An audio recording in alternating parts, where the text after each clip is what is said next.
this over for us now? Like, are we finished as a team, or have we lost the edge to kind of get there? But no, to be fair, lads knuckled down this year. Nothing really changed. Lads' attitudes or anything was the same. They're willing to knuckle back down and trying to drag every last drop out of ourselves. So, and new lads coming into the team as well. It's kind of refreshed a little bit. Look at your bench, and lads have had an impact this year. A lot of young players coming through now. Absolutely, yeah. And I suppose we lost. Stuart Nerney stepped away this year, and Adrian Kelly went down with a cruciate, and Bino McCormick, so he went. And then you have the likes of Conor Dunphy stepping forward, has kind of got a place on the team, and Ricky Marr is coming along, and even John Delaney, who would be older than me, has got a place on the team this year, and he's come forward. He wasn't involved last year at all, and he's added to the panel again. So the panel hasn't.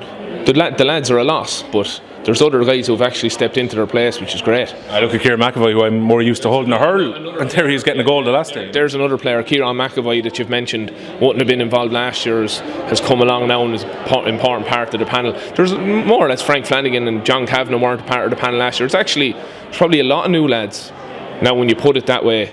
And it's great. They've stepped in seamlessly and have a great attitude. What's it been like working with Malcolm McNulty? A guy who's been there, soldiered with you for so many titles, and then kind of straight makes the transition into management. A guy who a lot of you would have played with. What's it been like playing under him?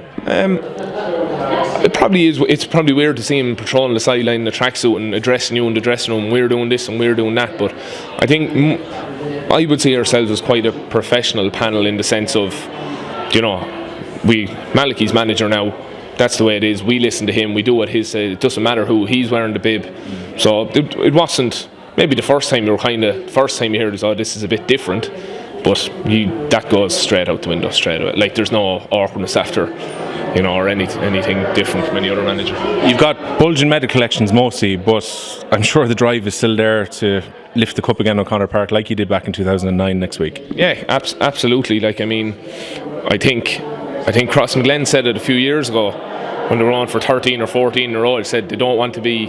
They've won for so long. They don't want to lose a game. They're so afraid of it now. They have to keep the run going. And there's probably that bit about us now that we've won a good bit. We're quite aware that this run won't go on forever, so we're trying to drag the most out of it. Look, we haven't got as many Leinsters as we would have liked, but I'm going to keep trying coming back every year. If we don't get it this year, I'll come back next year and try get it, but just focus on this Sunday now first.